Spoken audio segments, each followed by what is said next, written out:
right. So good afternoon to everyone.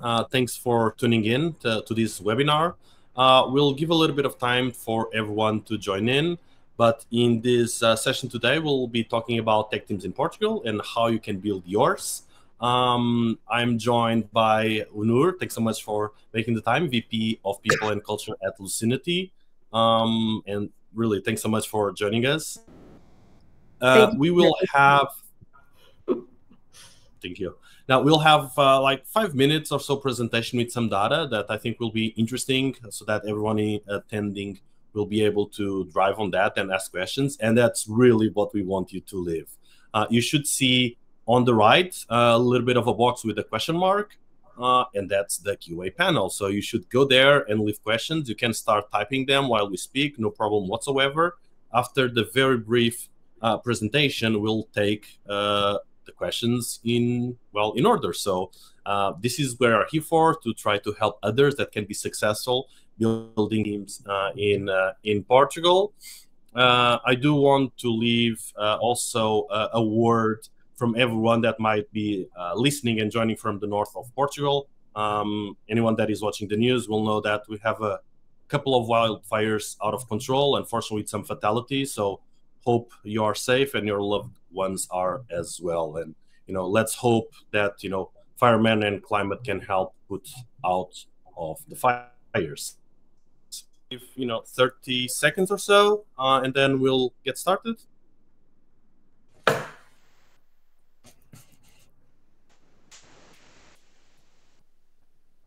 All right, so I see a lot of people joining, probably some still joining throughout the session. So again, thanks everyone for tuning in for this webinar. We will be talking about how to build a tech team in Portugal.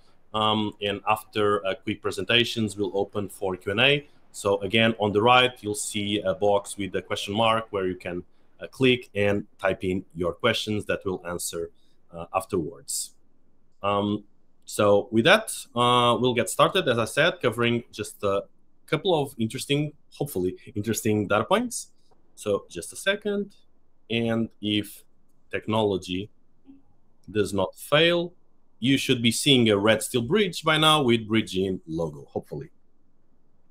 All right, so really briefly on Bridgin, that we are organizing this webinar and what is our experience.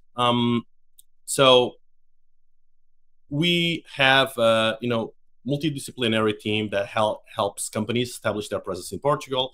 And this includes obviously a growing team with a lot of different expertise, from legal, payroll, tech, ourselves, and really a lot of expertise that can help companies survive. And we've been working with companies throughout the world with, I would say, a key focus on North America, north of Europe, being successful in building their presence in Portugal. Couple of the service lines or so, how we organize. One is to focus on this, building your team, so understand how to what the market is like, talent availability, salary benchmarks, and essentially how to have a strategy and actually do the work of recruiting a team. A lot of times, and really depending on the strategy for expansion, some companies might decide to use a company like ours to do co-employment or employment of record if they are not ready yet to establish a legal entity. If they are ready to establish the legal entity, we also provide that. As you saw on the previous slide, we have lawyers, accountants, payroll managers, and all of that. So everywhere from helping you understand what the market entails to have a fully fledged operation running. This is where we specialized, and we've been doing most of it with tech startups and scale-ups. Now, without getting too boring about who is Bridgin, let's get into the market. And so myself, Pedro, as founder and CEO, but also as a software engineer myself, I have watched very closely the evolution about the market in Portugal. And so I'll leave here my own perspective and view on how the market has evolved. And I would say that, pretty much about the timing where Web Summit came to Portugal, and that was in 2016, a lot of the opportunities for, recent graduates, software engineers, and all of that were in more traditional big companies like banks, telcos, more corporate environment. And there were, and they still exist, but plenty of outsourcing companies and IT consulting companies that looked for these candidates and put them through an outsourcing scheme in these bigger companies. The technologies there were also very corporate, typically, .NET, Java, and a few other things like that.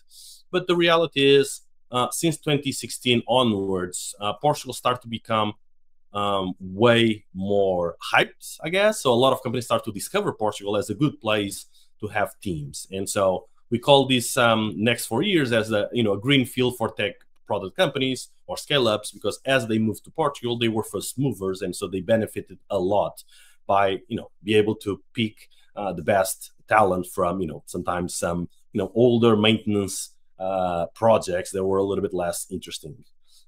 Companies that did this jump early on are companies like Cloudflare, Salsify, and a few others, Pipedrive as well. And typically, these companies also require slightly different tech stacks, a lot of JavaScript, sometimes some Ruby on Rails, some Python as well, obviously with all the AI behind it. It is true, and I guess everyone here probably knows quite well what happened in 2020. And the COVID lockdowns and the tremendous growth, because everyone was working from home, it did introduce a lot of opportunities for remote work. And suddenly it was not just a company that came to Portugal, open an office and hire people to go to the office, but anyone can have, I put a job ad online, someone applied, they are from Portugal, they seem good, you do some validation, and off they go. And so that opened up really the opportunities in terms of job openings. And obviously after immediately, 2020, 2021, there were very high growth periods in the tech sector because technology was needed, after all, to support us through the pandemic. Obviously, the last 2 years, there has been a little bit of a correction in some companies, or going back to the norm, I guess. But yeah, salaries, this pressure has made Portuguese talent, and this is where I want you to take from here, Portuguese talent suddenly got the opportunity to work, the traditional, more corporate sector through outsourcing, directly at scale-ups that have a significant local presence, or maybe just as a, almost a freelancer remotely without maybe any other colleague in Portugal, to a company that could be in the other specialized roles. Obviously AI and blockchain, very topical, but other things like site reliability and DevOps that were a little bit less common, maybe 5-6 years ago, start to become way more prevalent. And I think understanding this market evolution is quite relevant. Obviously now everyone caught up, I think, on the opportunity. But yeah, 2017, 2018, any company that came to Portugal could really benefit from hiring very good talent and a very affordable salaries. And just a quick word on sourcing and attracting talent. And I think this is something, after all, we are talking about how to build your team in Portugal. You need to understand, what's your competition, right? So if you're getting into Portugal, what sort of tech stack you're looking for, what sort of companies might have, the talent you're looking for, and who else might be pitching and attract and trying to get that talent. That's, that understanding about the market is relevant. That's one of the things we do. Obviously, being a local operator, we can provide that expertise to the companies we help succeed in Portugal. Then, it is very important that you have a winning sourcing strategy. I've been enough in the tech sector to see every year, every, tech conference you go, there's at least 10 platforms or solutions supposedly to fix the sourcing in technology. But reality is, sometimes they work a little bit, but often they don't work a lot. And this is all about the dynamic in the market. If there's a lot of companies looking to hire and not enough candidates, it is an unbalanced market. So, what my advice here is, don't trust magic solutions or anyone that says, I have a database or whatever, because that means nothing if the candidates are not engaged or interested in joining you, right? And absolutely all the time, you will probably need to do outbound efforts to go after, candidates for your job openings. Do focus on create a good candidate experience. So after you get them, treat them well, manage expectations, have a compelling pitch about the mission, the project, and the team. And lastly, be competitive, right? Know if you're coming from a different country, get awareness of what is a competitive offer in the Portuguese market, so that you're not overpaying, but you're not underpaying. You should not get into a bidding war, but if you are with the wrong expectations, you'll just put all this effort and have no yeses to your hiring offer. So it's really important that you have that awareness.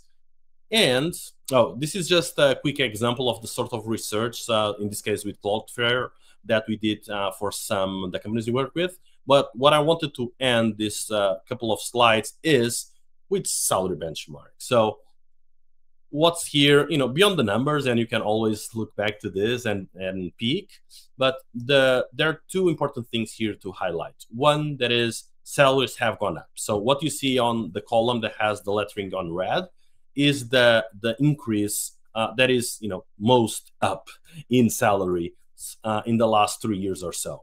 And you see that almost all jobs gone up, some of them quite significantly. For instance, QA analyst, you see that someone with 2 to 5 years of experience, they increased 15K. So you could hire probably 3 years ago for 30, 40K. Now most of them will ask more than that.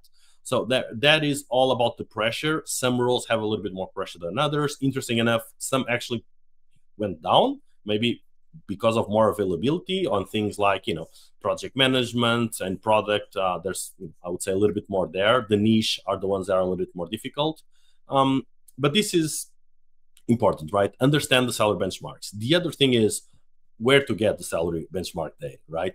Once you have a team, you obviously have a good comparison, but before you have the first 2 or 3 joiners, it will be hard. And reality is Portugal is a smaller country comparing to obviously other countries in Europe and in the world.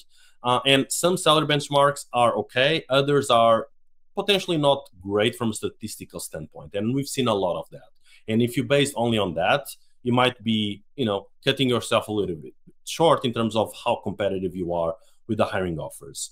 The reason we say this, and giving a little bit more also about background information, is it is somewhat common, given that high tax rates we do have in Portugal. Well, depending to who you are comparing to, I guess Portuguese will say that we have high taxes.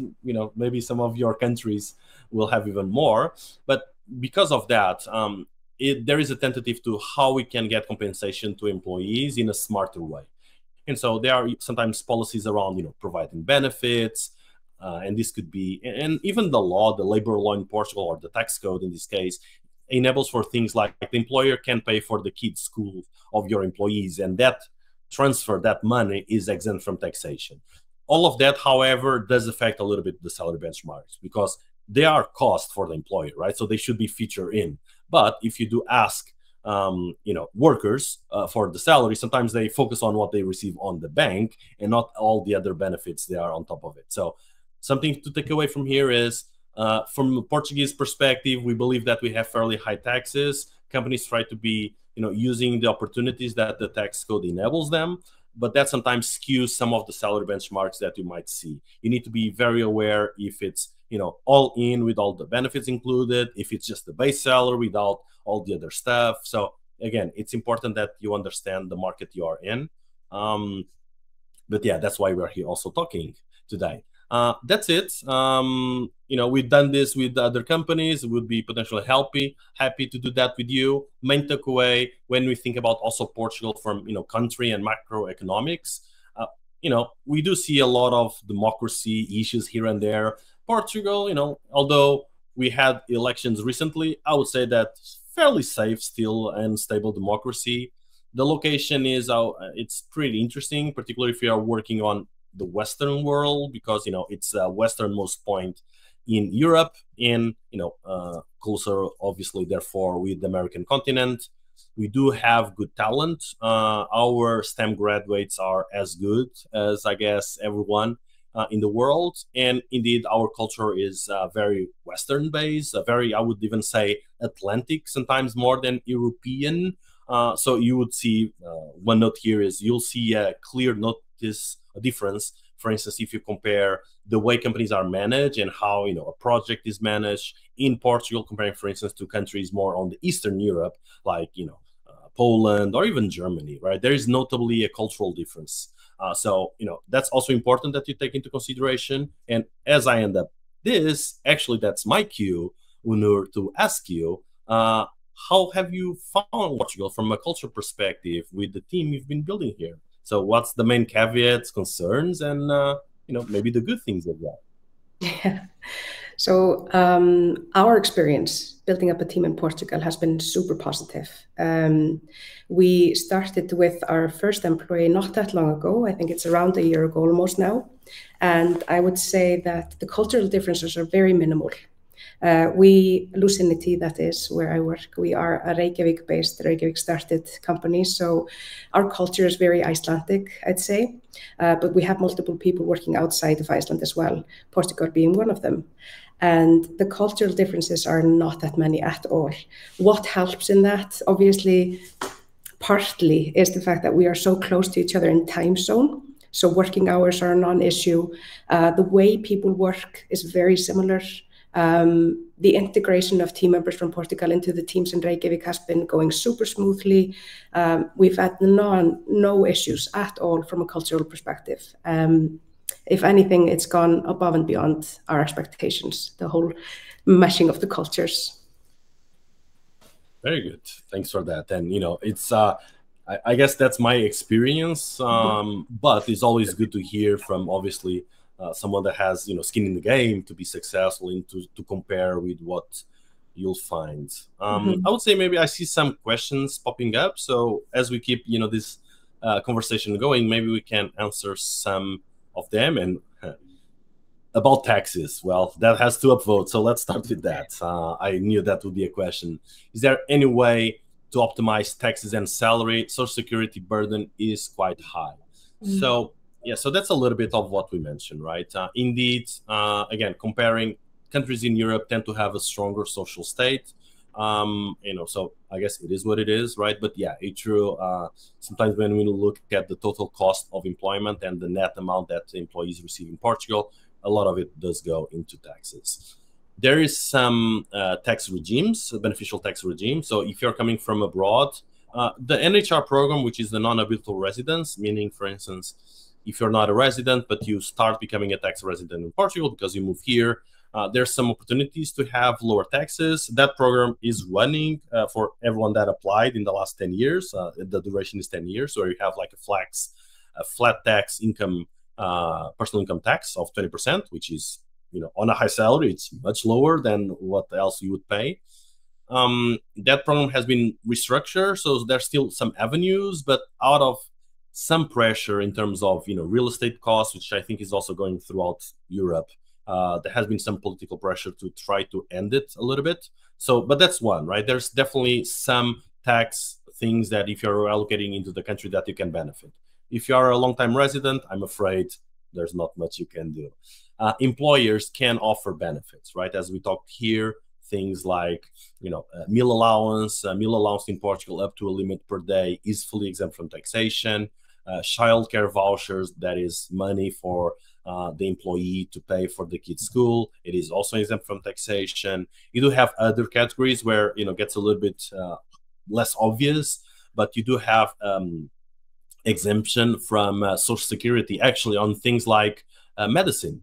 So your employer, focusing on well-being of the employees, can actually pay, or you can ask for a reimbursement, I guess, of your medication. Now that it is still subject to personal income tax, but according to the latest interpretation and the tax code, it is exempt from Social Security contributions. And there's other categories. You'll see there's even like platforms to manage benefits and all of that. You'll see some of them to say that potentially gym expenses are also under well-being and are eligible. Some say they aren't. So as usually, don't take this as tax advice. We can get our tax experts and advise you, but generally speaking, the way to be more efficient is to offer benefits and have a more comprehensive policy regarding that. All right, so next one. What is the best place to find talent in Portugal? LinkedIn or something else? Well, it varies. Have you tried, Unur, do your own sourcing in Portugal, or did you always rely on us? So I became quite the expert in LinkedIn recruiters. I had that kind of access when I was working for CCP Games back in the days. I would say finding great talent on LinkedIn is absolutely possible, but people need to be registered on LinkedIn, and they need to be active, and they need to be responsive to recruiters. And what happens a lot of the time with really qualified, highly sought after talent is that they either disappear from LinkedIn or they become non-responsive, and it's really hard to get a hold of them through LinkedIn. So is it a great place to find people? Can be, absolutely. It can be a great place to figure out what type of talent is available in each location, things like that. But I think from our side, at least, we understand the importance of finding a really great, fantastic partner who has these, connections and is networking outside of just LinkedIn. Someone like Pedro and Bridget. So we may, for example, tap into LinkedIn. We may use our own methods to try and find good talent, but we rely heavily on our cooperation with Bridget, and we've been very happy with the successes there. Thank you. Glad to hear that. I would just say absolutely, right? So social media does help, yes, but you need to go beyond that, right? It's not enough. And I would say, and I think you allude to that, some areas are a little bit harder than others. Gaming in particular, seems that people are not a lot on LinkedIn. Other areas, maybe they are a little bit more. So also depends a little bit on the role you're looking for. Yes.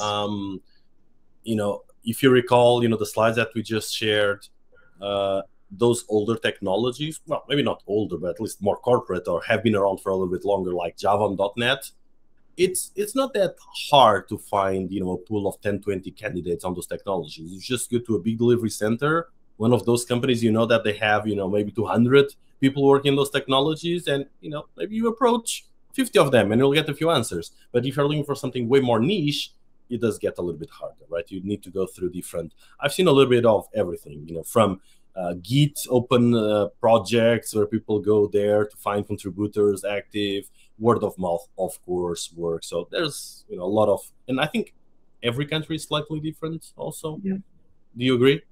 Yeah, definitely. And I agree with what you said regarding, like, if it's a very niche type of knowledge or experience that you're looking for, things become very, very difficult using LinkedIn, because you might get a hit on like 2-3 profiles.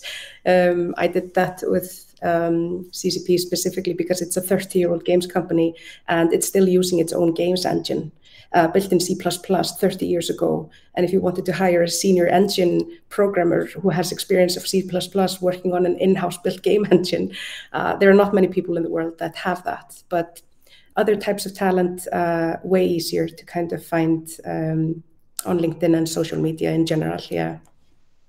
Absolutely. And I see here a question for you. Oh. Where you consider did you consider other countries other than Portugal, and why did you decide for Portugal? Okay, great question. So obviously we considered multiple different locations. We are a very flexible work environment. We are not necessarily fixated on having to be in office or online at some specific core hours all the time. However, the proximity of time zones and things like that do have an effect. So yes, did we look into other countries? We have, and we do. We have a team set up in the UK. We had a team set up in Canada or North America. And we have people working from Belgium, from Austria and other places. So we're not sort of fixated necessarily on a specific location.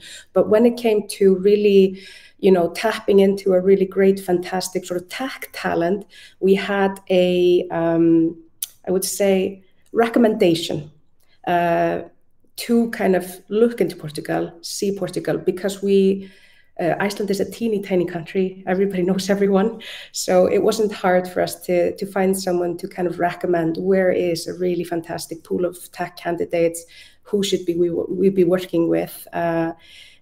So we decided to give it a go. We weren't running ahead. Pedro knows this. We wanted to start and see how things went with the first hire, see how the culture was sort of mashing.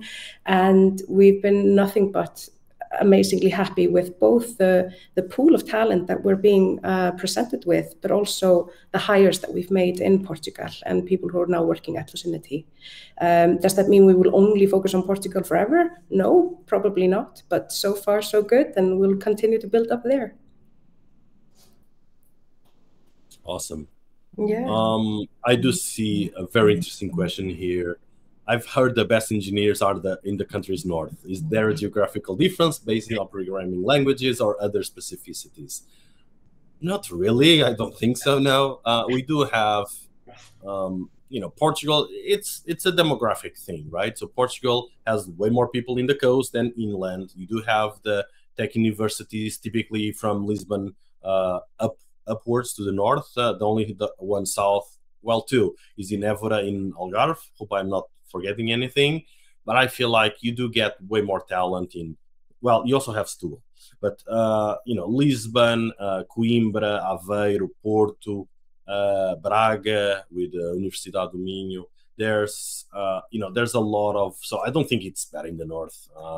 There is differences in the economical landscape. The north is typically a little bit more industrialized, and the south or Lisbon is a little bit more service based. So maybe the domain it's relevant, but are you better because you are in the north? I don't think so. No, we are small enough not to make a difference, I would say.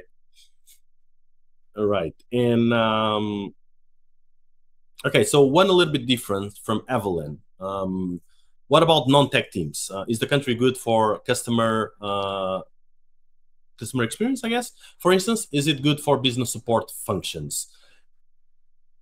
Most likely, it would be my answer. I think yes, but it really depends on the niche role you are looking for. And there's two other aspects to that. If you are looking to hire local talent, people that grew in Portugal, some of the roles you might not be as easily get, simply because it's a small country, maybe a little bit bigger than Iceland, but still not the biggest country in the world. And I would say, and again, this is a lot of the history and the market evolution. If you need, for instance, someone that is really good with the tech project management, that has 10 years experience in big scale ups, unicorns, how many of them will you find in Portugal? Like a chief product officer or something. You probably won't find a whole lot, right? But if you want, and then I guess the question was about customer experience, right? So on the customer side, less on the product. If you want to get people that are good talking with people, building reports, speaking multiple languages, Portugal is a very good choice, right?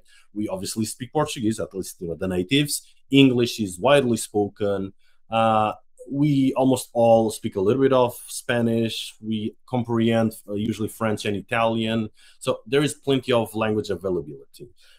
Culturally, also, we sometimes talk too much, as I'm here doing right now. But it is a friendly touch, I think. So it's good to building that relationship.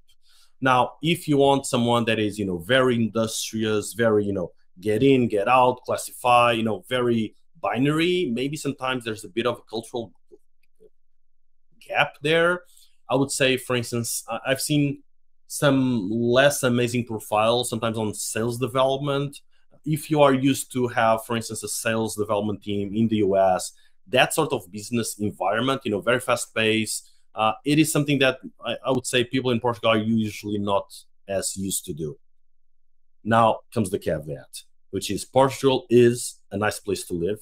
And one of the things also that exploded with the pandemic are people relocating to Portugal. So sometimes you don't find people, that's lived all their life here, but you hire people that relocated here. And that's very common. And, sometimes those are folks from the United States. We got a lot of cases from Israel, from Norway, Sweden. And, you get sometimes all of that experience that might, sometimes be lacking in the, local homegrown ecosystem in those. So, yes, I do believe that is a good country for customer experience. Anything that is around talking with people, building relationships, supporting multiple languages, it's pretty much an easy brainer. And I would say there is still, in my belief, a bit of an untapped market. And by that, I mean tech workers, they are, sought after, so their salaries go with the level of jobs available for them. Customer success, I think in Portugal is still a bit of an untapped market, meaning if you are looking to build a team in Portugal, you can potentially make very cost-effective hires compared to other countries in Europe. So that might be actually a very good opportunity. And I guess we have one for you as well, Noor. Did you hire a local manager for the team, or are you managing it remotely? Great question. So currently we are managing remotely, and that has been going really well for us. We were already used to managing remotely before we started bringing in team members in Portugal. Long-term plan-wise, I assume that when we establish an entity in Portugal and have a larger team set up there, that we would probably want to see someone more locally taking on the management responsibilities. Thankfully, we've actually managed to bring on board really fantastic, talented people that have leadership skills and qualities that can eventually grow into those roles. So we have a lot of faith in making sure that we are able to transition that quite nicely and easily. But currently, because we have very sort of cross-functional product teams working together, location doesn't really make the biggest sort of impact on how we put together our teams. It's about the skills, it's about the experience, it's about what you bring to the team. So many of the teams have team members on them that are not currently based in Reykjavik. So spoken language is English, all meetings happen via Zoom, a lot of the things that we're doing are recorded. We have simply built the culture around the fact that we operate remotely and internationally. Yeah. Very good. I was looking at the time, not sure if we book half an hour or maybe 40 minutes. So I'll just maybe take a couple more questions and we'll end up at 35, somewhere in the middle. So I see one also from Evelyn. Thank you for the questions. Is remote work a perk that engineers and workers in general in Portugal value? I think you hear different things by different people. Interesting enough, we at Regina ourselves, that's one of the questions we ask when we're doing all sourcing. What is the perfect environment? And I would say people don't like, it's more about probably freedom than needing to be remote. And by that, I mean, if you tell someone, hey, we are looking to hire in Portugal, you need to be in office in Lisbon, in Porto, in Aveiro, whatever, every day of the week. You'll probably have a significant part of the candidates say, okay, thank you, I'm not interested then. If you tell them, hey, we have, we don't have like maybe a policy where you need to be one day in the office, but would love to invite you. This is not just work from home. You should be there, meet the team. People appreciate that, right? So actually, if you go the other way, say, we do not have any office, you will never see anyone. Some people also might not like that. So it's all about freedom. If you can, obviously, if that aligns with your company culture and policies and all, if you can offer the possibility of people working from home, that will maximize your attractiveness and the ability to tap into tech talent. I would say, tech workers, developers are usually very shy, so they do well at home. So yeah, I think it should have at least some sort of hybrid or an opportunity for them to work from home. And then I have from Margarita. Sorry, you agree? No, I just want to say that I second everything that you said, and I don't think it differs from Portugal to Iceland to UK, wherever you look. In general, people are looking for that freedom that you described so beautifully. Mm-hmm. Yeah, no, absolutely. And another part of it is also commuting, right? I don't know, other countries, other cities will be different, but in Portugal, if you're commuting to Lisbon or Porto, you'll either spend, half 1 hour easily on traffic or, in a traffic jam. And people can live without 2 hours a day stuck commuting, right? So I think that's also, it's all about, work-life balance, obviously, which is very topical. So that also takes into consideration for sure. All right, let's see if we can take maybe one or two more. All right, is the talent pool in Portugal too small today? A lot of companies have already opened hubs. Well, Portugal, so population, let's go with macroeconomics. population in Portugal is fairly stagnant, but we are 10 million and something. I would say, I actually don't have any hard data on this, but I would say that the population as a tech worker working as software engineers has been growing. What I will tell you, and this is hard data that we did on a study a while back, that the number of professional software engineers in Portugal comparing to some of the bigger economies in Europe is higher. We definitely have at least 2% of the population working as software engineers, and this was 2-3 years ago. So is the talent pool too small? I don't think it is, but I can understand that some companies are struggling if they are competing with the key thing is, if you have, let's say, a local company, you're not competing with the other local company in your city anymore. You are competing with all the other companies in Portugal, and you are competing potentially with a lot of companies in the whole world that hire folks distributedly, right? So the competition for the talent increase. I think someone obviously will get the short end of that stick, but I think the talent pool is sufficient that companies can be successful. And the data point I can tell you is all companies like Lucinity and others that we have worked with, we never left any position unfilled, never. So I think that highlights that definitely still possible. All right, let's try to pick a last one. All right, maybe on the same topic from Ana Maria. What is the most challenging part of building a tech team in Portugal? I know companies trying to hire, but with no luck. People leave or just ghost them. Yes, ghosting is a problem for sure. I mean, it feels like just a generational thing. But yeah, we, looking from a Portuguese perspective, there are stories of companies that started here and were not successful in building. Without getting into too much details here for sake of time, what I feel is you need to understand the market and you need to have, a good story to tell. Why are you building this? What are you doing as a company, right? If you are on an industry like tobacco, right? If you are an industry like extracting oil from the ground, you will not be a sexy employer. Let's face it, right? And you typically either need to pay more than the competition, or it will be very hard for you to attract people. Now, if you have an interesting mission as a company, if you're building something that is either technically challenged or that there's a wider mission for a society good, like the Lucinity, anti-money laundering, right? That's good for all of us. If you have that, there's a lot of people that jump into that, right? So there's always cases of sometimes people not being successful. I don't think it's a widespread problem if you are well educated and prepared and have the right expectations. It's all about managing expectations and come to the market with the right expectations.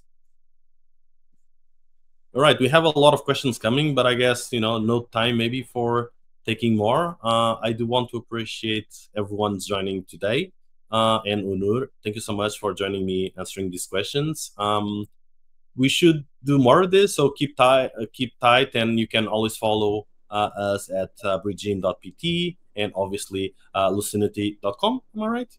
Yes. All right. So go there, check, and maybe if you are a bank or some financial institution and you need a solution, do get in touch with these guys at Lucinity.